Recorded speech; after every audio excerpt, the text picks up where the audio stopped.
How am I making a measurable difference in the lives of my students? I can easily answer that question by saying, well, at Parkway Middle School of the Arts, our concert band, our symphonic band, our jazz band receives superior ratings every year in music performance assessment.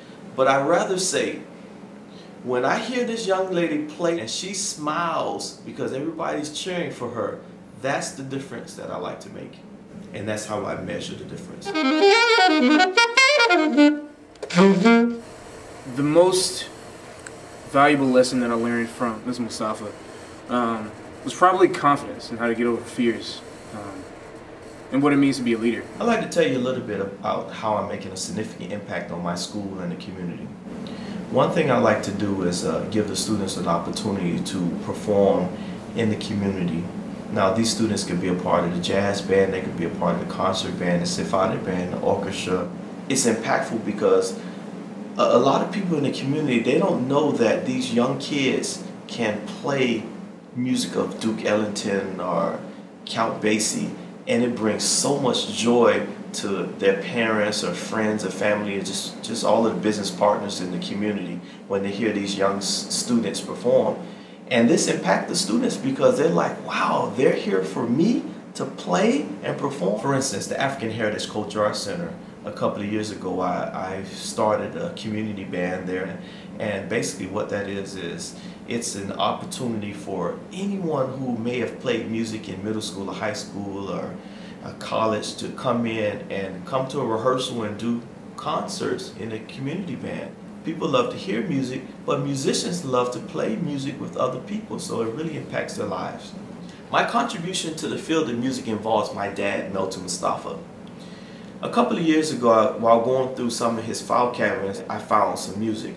I mean, a lot of music.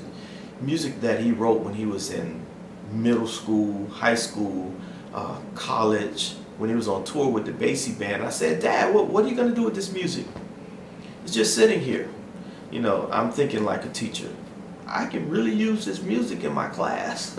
So what I did was I took the music and I started putting it in finale, organizing it and categorizing the music. And I said, I'm going to take this music right here and I'm going to make a book. So I decided to do a play-along book. Well, we came up with 7 books.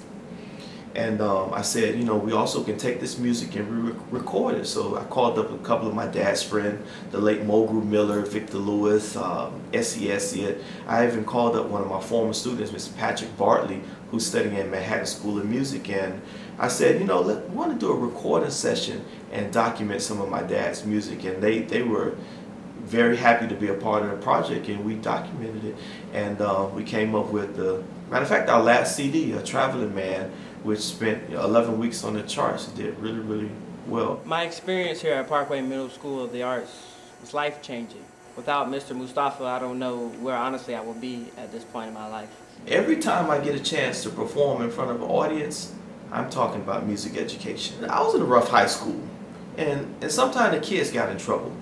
But one thing I realized is the band students, well, we didn't get in much trouble because guess what? We were in band practice.